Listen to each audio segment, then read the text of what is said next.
Good morning, friends. The subject of my talk this morning is what I have learned in monastic life.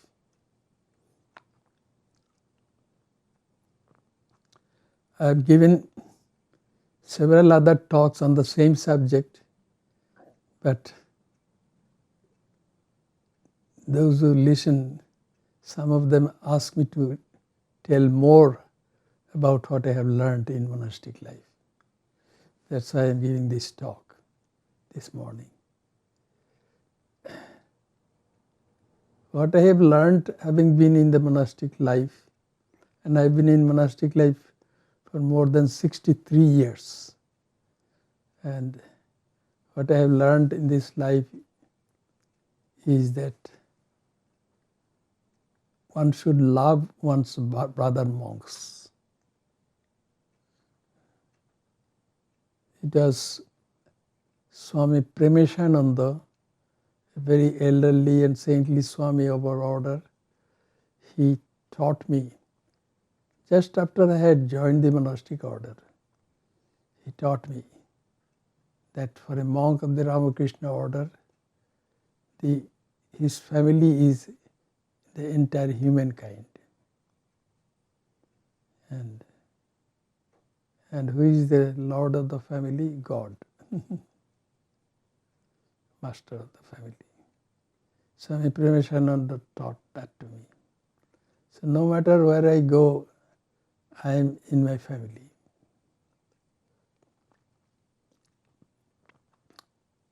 And before being sent to America, where I've been for more than 43 years, I think, and I was in India before I came here.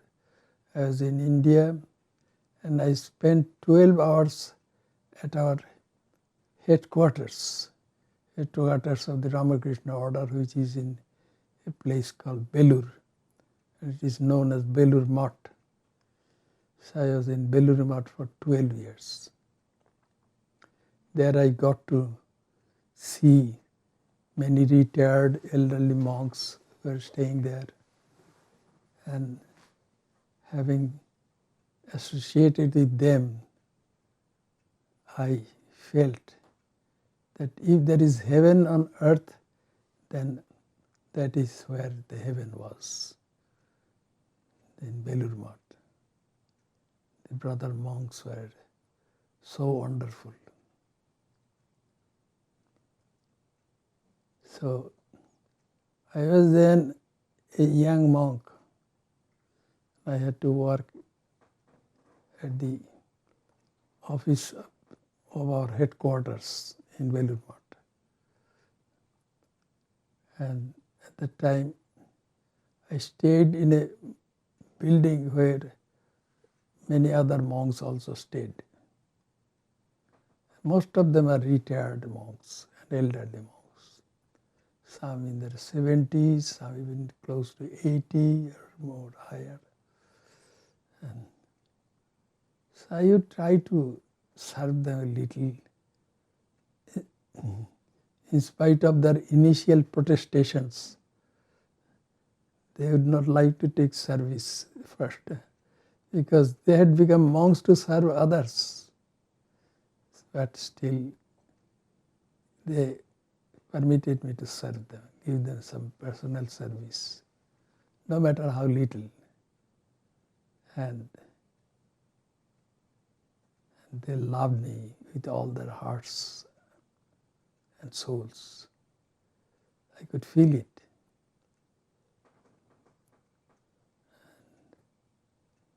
Belur Math has 4 temples. The main temple is the temple of Sri Ramakrishna. Then there is a temple of Swami Brahmananda. And then there is a temple of Sri Sarada Devi, whom we call the Holy Mother. And there is a temple of Swami Vivekananda. Those 4 temples are there. And the Swamis who lived with me in the same building, elderly Swamis. And naturally, they were very kind and affectionate to me.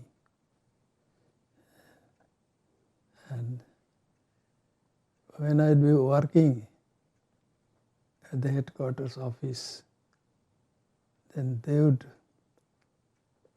come to see me. After having a little breakfast, all of them would go out for a short walk inside the entire Balloon Wood compound. They would first visit those 4 temples one after another. And then they would come to the headquarters office and to say hello to me. And we had a Swami who was like the personal assistant to the General Secretary. There was no such designation, but we would call him Office Superintendent. And he was Swami Swananda, otherwise known as Sunil Maharaj. Swami Swananda. He was a wonderful monk. And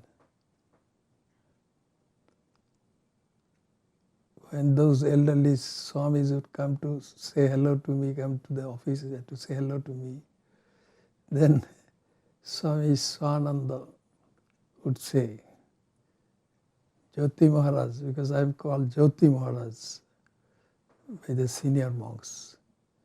Jyoti was my pre-monastic name. So they would call me by that name, Jyoti Maharaj. Jyoti Maharaj, now your guardian angels are coming. He would call those elderly Swamis my guardian angels. They indeed were like angels. I can never forget their love. And I cannot forget the love of many other monks which I have got in monastic life. And I have also tried to love the brother monks to the best of my ability. I don't see their defects. Sometimes as a responsibility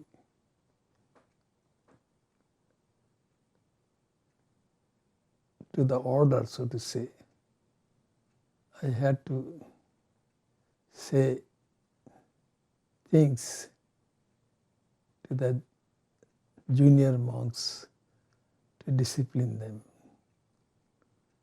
I didn't want to say that, but still I felt that it was my duty to do so. Duty.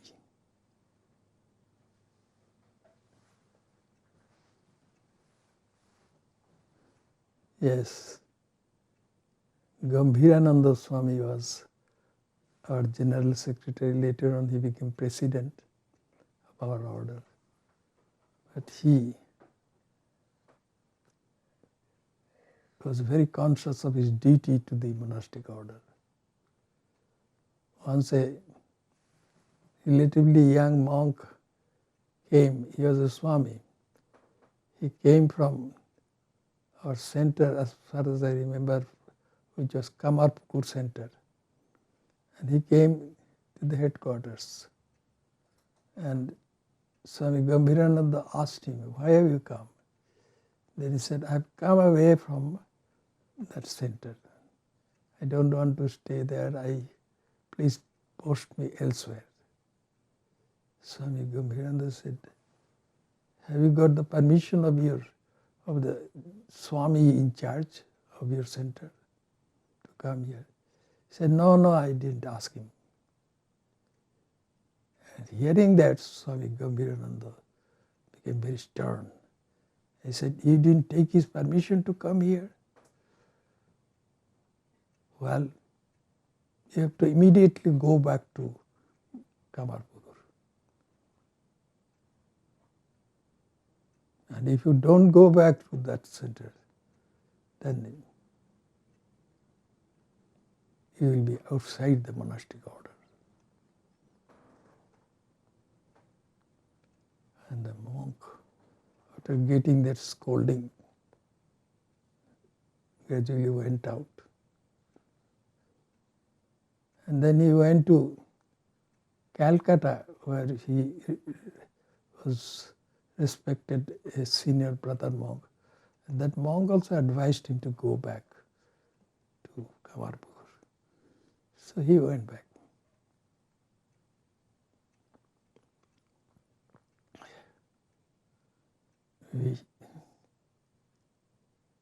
Then after a while, Swami Gambhirananda had to go for inspection to some centers, including the center in Kamarpur.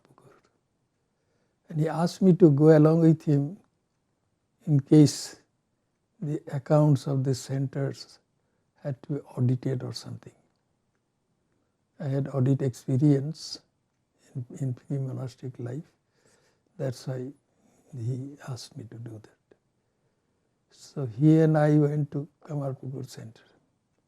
And that Swami was there. And Swami Gambhirananda treated him very kindly and cordially. Not only that, after visiting that center, we had to go to some other centers because Swami Gambhirananda had to inspect that center also. And we had gone by car. So Swami Gambhirananda requested that particular monk to accompany us. And he was very kind. I remember that. That in matter of maintaining discipline, Swami Gambhirananda would become very stern sometimes, very rigid. But he had nothing but love in his heart for the brother monks.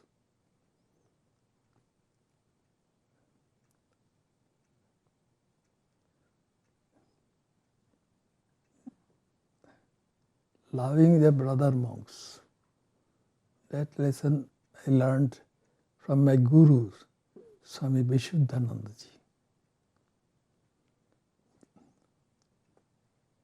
At that time, I think he was vice president of our order. He was also personified humility.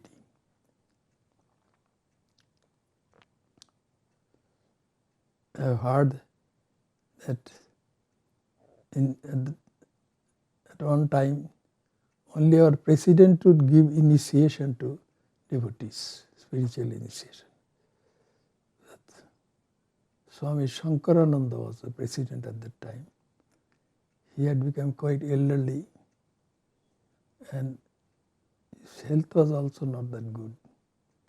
So he asked Swami Vishuddhanandaji to start giving initiation. Swami Vishuddhananda said, I am not fit to give spiritual initiation to anybody. I am not. I don't think I am fit to be anybody's guru. Then Swami Shankarananda said, you see, we are not gurus. Sri Ramakrishna did not want to be a guru either. But still, for our sake, he has to play the role of a guru. And he wants to play with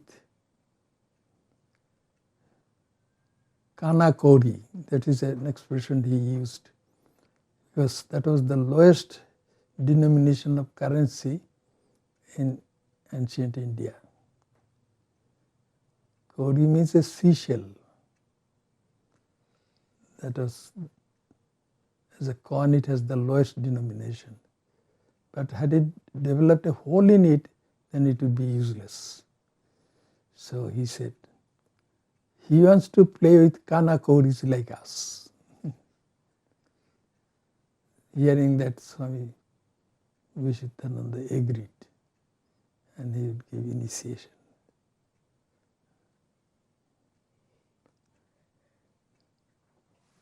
Otherwise, he was so humble that he could not think that he was a guru. Even then, when we would give initiation, you think that Sri Ramakrishna is the Guru. And that's the tradition of the Ramakrishna Order. We never think, those of us who have been asked to give initiation, spiritual insight, we don't think that we are the Gurus. It is Sri Ramakrishna who is the Guru.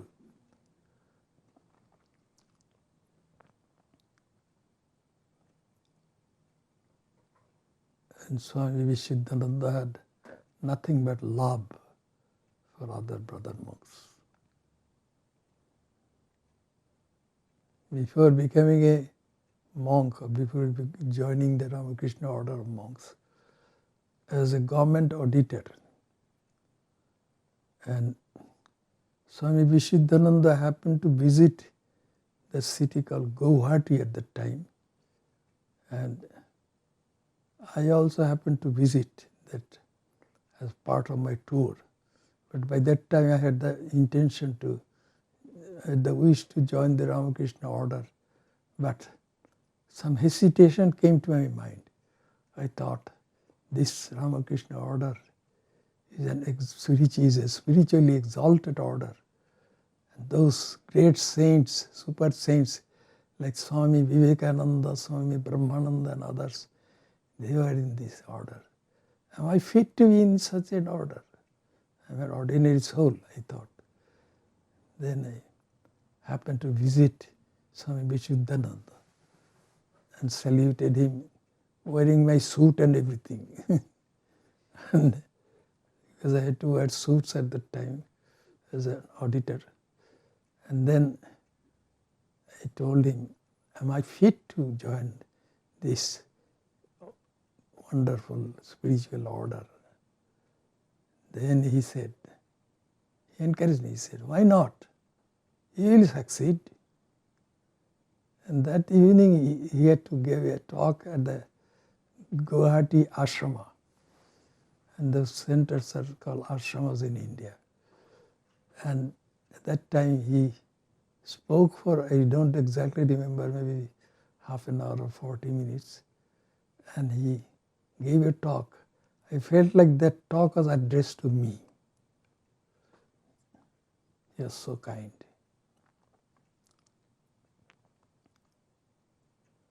And Swami Vishuddhananda, as a vice president, had to visit different places. And when he was visiting the Benares center, then in Benares we have two centers. One is the monastery center, the other one is the hospital center. So the Swami who was in charge of that hospital center was Swami Bhaskarananda, otherwise known as Buddha Maharaj. He was also a very saintly monk. And he had great respect for Swami Vishuddhanandaji. At a time when Swami Vishuddhanandaji was visiting Benares, then Swami Bhaskaranandaji came to him and said, revered Swamiji, one monk who has joined the order and he is with us, but his behavior is not proper behavior for a monk.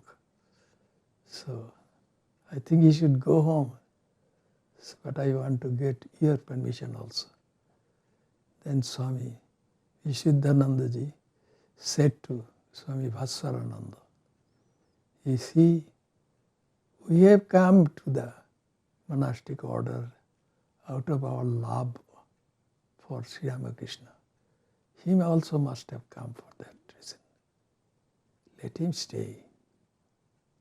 So Swami Bhaskaranandaji allowed him to stay. But after some time, that monk on his own left the order, unfortunately. So Swami Vishuddhananda had nothing but love for the monks and also for others.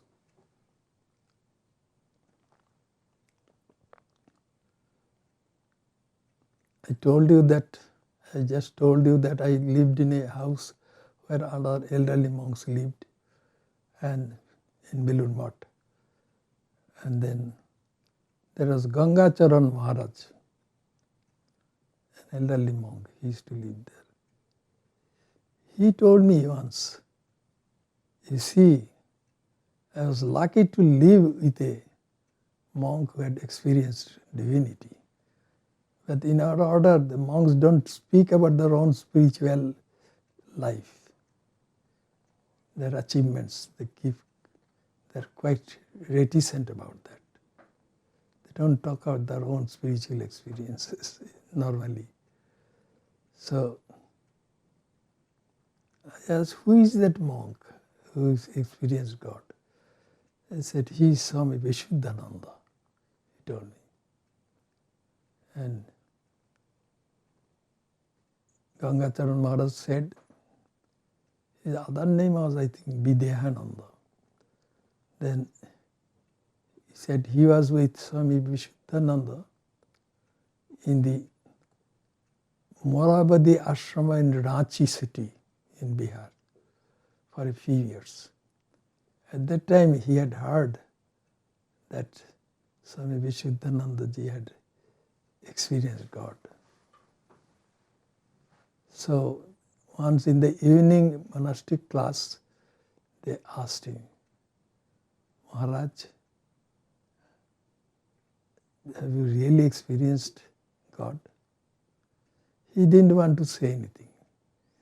Then at our repeated requests, he then said that in the year 1917, he had gone to Benares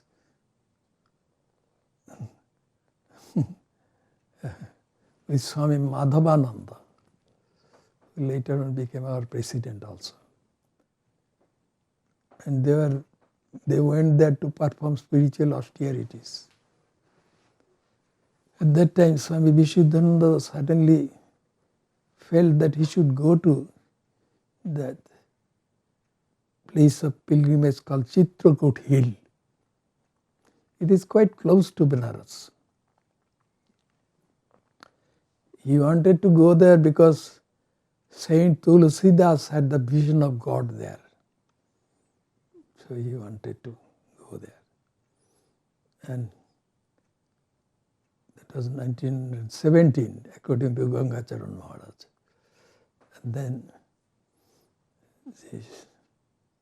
Swami Vishuddhananda went to Chitrakut Hill, and in a local priest's home he was accommodated. So while there, he was one day thinking of God, and he was overwhelmed with the vision of God. And he forgot everything, his body and everything. And for 3 days he stayed in that condition. After that, he regained consciousness of the outer world.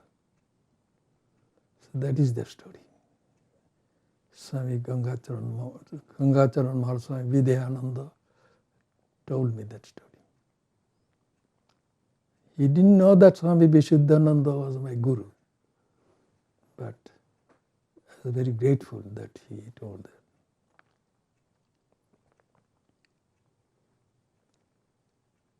And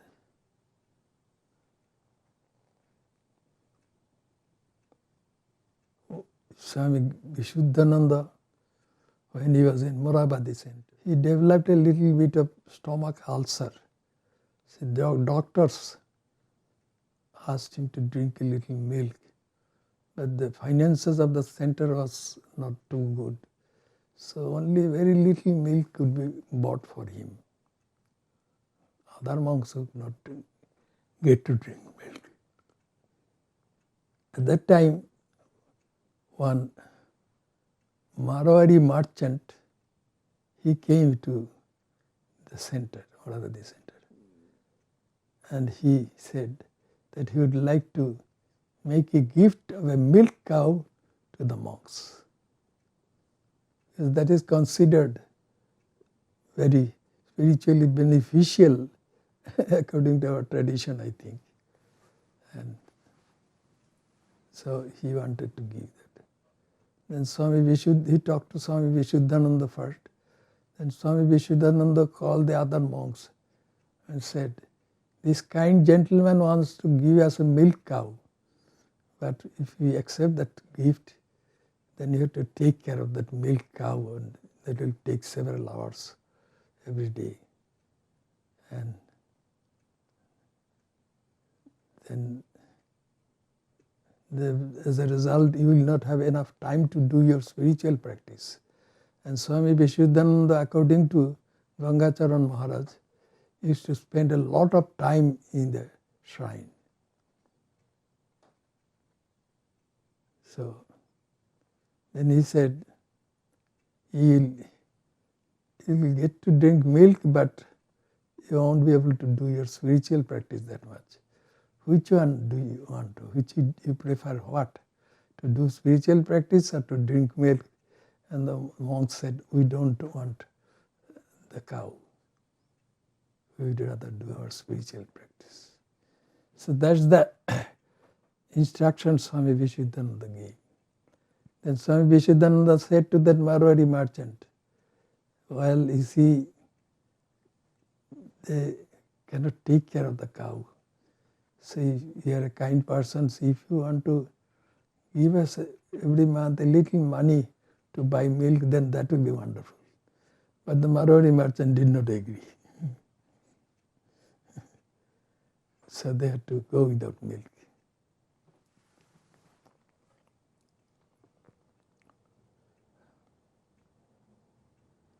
Now, let me talk a little bit about the humility of monks. Swami Bhuteshananda was our president at that time. And I was at that time at the headquarters of the Ramakrishna Order also. I had gone there for a visit from this country. Then he was elderly, so with one or two attendant monks, he was walking in the indoor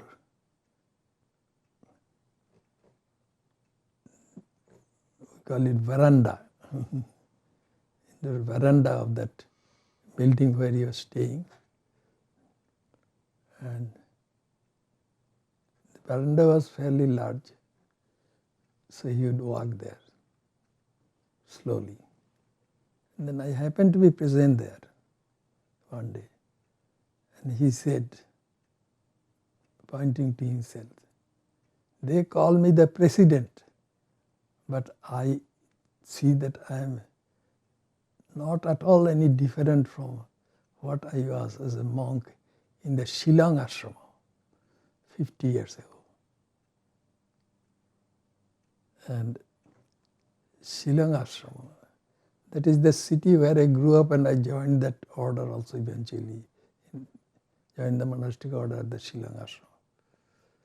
So Bhuteshananda, they spoke about the Shillong Ashram. I'm no different from what I was at that time, and they're calling me president. He did not have the vanity of becoming a president or anything. He was humble. And Bhuteshananda ji hadn't had the slightest interest in personal things. On special days during the celebrations, some dhoti and chadar, that means a wrapper and a wearing cloth would be given to him as a gift. And at that time he was Assistant General Secretary, and I was working at that office at that time as a very junior monk. And I sometimes had to go to his room to give a little personal service to him. There I noticed that there was that suitcase filled with new dhotis and chadars, that is wrappers, which he had got as gifts. And he would never use them. He would give them away to charity. He would wear his ordinary clothes, old clothes. And there was Swami Gangeshananda. He was a disciple, he was a very senior monk, elderly monk. He was a disciple of the Holy Mother, Sri Sarada Devi. And Gangeshananda Swami, for some reason, was extremely affectionate to me. And he would not like to take service from any other monk, but in my case it was an exception. So I would ask by his attendant, there was an attendant, a boy, and he would come and tell me, please come, Swami. And so that would be at night, and I would go to Swami Gangeshananda's room, and he was not able to sleep because he had some pain in his leg, I think. So at that time, if I would massage his legs, then he would fall asleep. So that's why his attendant would come and call me at night. I was very happy to have been able to serve him that way. And he was very affectionate to me also. And in India, while I was there, I was a very mild-natured monk. After coming here, I've changed my nature a little bit. Otherwise, that mild nature would not work here. That's my experience. And so, some devotees would sometimes make a gift of money to him. Particularly one devotee who ran a restaurant, who ran a restaurant in the Calcutta airport. And he was very respectful to Swami Gangeshananda ji. And he would give him some pranami or some money while saluting him. And all that money Swami Gangeshananda ji would put under the mattress of his bed. And he would give that money, he would not spend that money at all for himself, but he would give that money away to the servants and the cooks and other needy people. And he would call me and ask me to give the money to them. And he would call me the cashier. He said, Jyoti is my cashier, he used to say. He was very kind. He was extremely fond of me.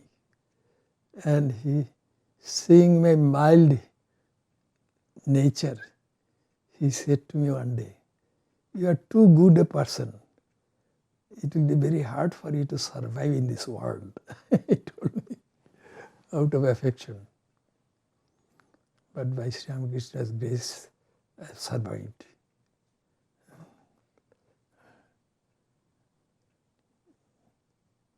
I recall now an incident. When I was a very junior monk, I was eating in the dining hall of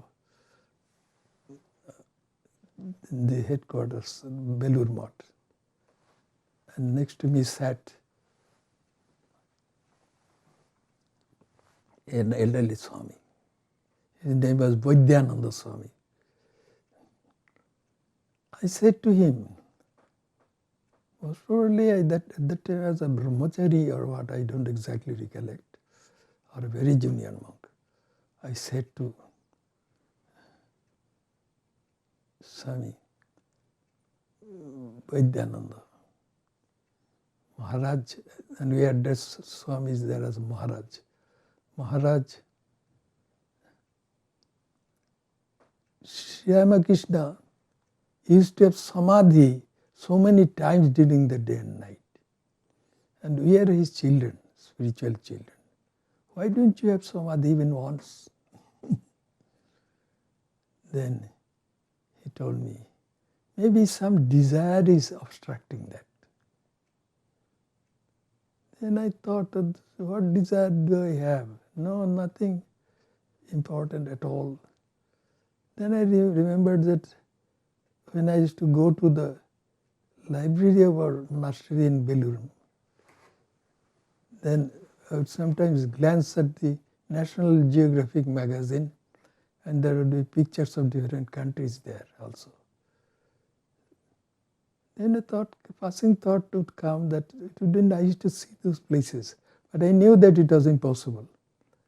Then I mentioned him, only this wish sometimes comes, but other than that I cannot think of any other wish or desire.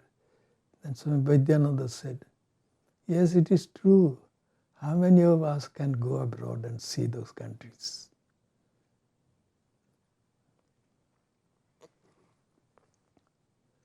But this very minor wish was there in my mind. And Sri Ramakrishna has taken me practically all over the world. And to most of the places I went at their invitation. To Brazil I went 7 times and visited different cities and was able to serve the people there. And so many other countries I had to visit. Then I think, why Sri Ramakrishna is doing this? Then I remembered that wish that I had, very mild wish to see the countries of the world. He has fulfilled it. And just after I had joined the monastic order, I was in the Shillong Ashram at that time. One gentleman named Tarapada Chaudhuri, he was the head of the engineering department of government of Assam. And he had gone on a tour, state tour of Japan. And he was a devotee of Sri Ramakrishna. So he came to the Shillong Ashrama and he said to Swami Soumyanandaji, who was the head of that ashrama. And he was talking about Japan, how people are, how disciplined they are, streets are so clean and all those things. Hearing that, a passing thought came to my mind, oh, it would be nice, interesting to see Japan. Then immediately I dismissed that thought. I said, I'm a monk now, why am I thinking that way? But perhaps because of that wish, Sri Ramakrishna has taken me to Japan 20 times. And most of the time I had to go there and stay there and for 1 month or so and serve the people there. As a result, the center developed. And Swami Bhaskarananda came to the Japan center to give spiritual initiation to devotees. I had been asked by the order to give spiritual initiation, but I didn't feel like giving initiation. So when some Japanese devotees had asked for initiation, I thought, let me go to the headquarters. And I went there and somebody paid for my fare to go to India. And then I met Vireshwaranandaji and I told him that some Japanese devotees want spiritual initiation. Then he hearing that, yes, he gave initiation. It is he who permitted me to give initiation.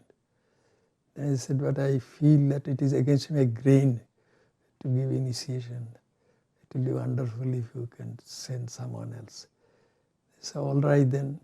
Then he sent Swami Bhuteshanandaji, who was vice president at that time, to Japan. And he gave initiation there. He went there a few times. But when you'd go there the first 2 or 3 times I also went at that time at the invitation of the Japan Center with him to acquaint him with the Japanese devotees. So Bhuteshananda ji, he would not want any kind of respect or honor from anybody. But when I visited India and went to see him, then once he said, the Japan Center belongs to the Ramakrishna Order today because of the efforts of Bhaskarananda. So he would give credit to others, but he himself would not take any credit. He was so humble.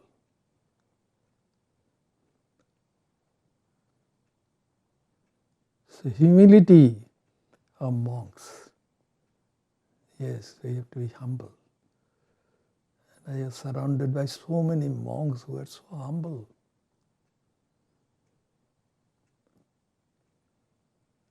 I told you that sometimes for the sake of discipline, we have to complain about somebody, but mentally we have no grudge against that monk. We have nothing but love.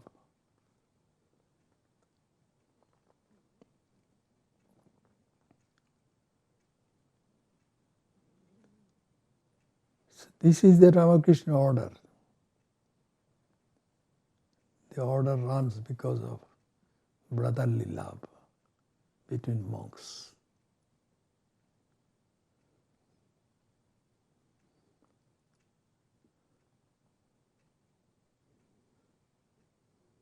So one Swami, when he heard that I had to come to this country, that's what the headquarters had decided about me, to America.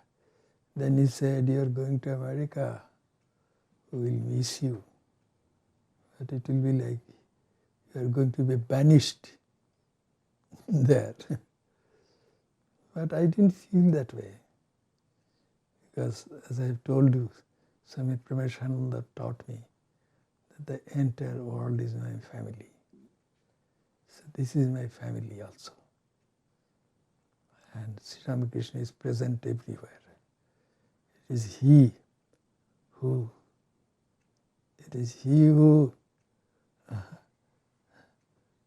sent or brought Swami Vivekananda to work in this country. And when Swami Vivekananda came to attend the Parliament of Religions, then he helped him in so many ways to do his work. And Swami Vivekananda became very famous as an orator. So one lecture bureau hired him and would take him to different cities where Swami Vivekananda had to give lectures. Sometimes every day he had to give 2 or 3 lectures. At that time Sri Ramakrishna would appear before him, before the lectures, and would tell him what to talk about.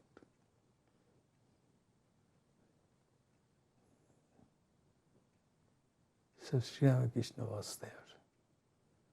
Here also Sri Ramakrishna is with us. It is He who brought Swami Vivekananda to do his work in this country. And as Swami Vivekananda came, we also have come. And we are trying to serve.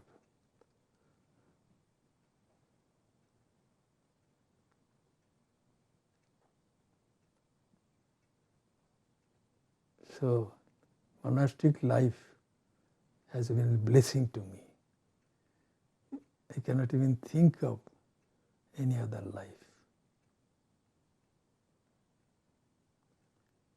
Wherever I am sitting on the lap of Ramakrishna. I hope and pray to him because he is God in human form, so that he brings peace and tranquility to the world. Natural disasters come, diseases come and all. But it is He who can save us. May He save us in times of calamity. That's my prayer to Him. Thank you all so much for listening.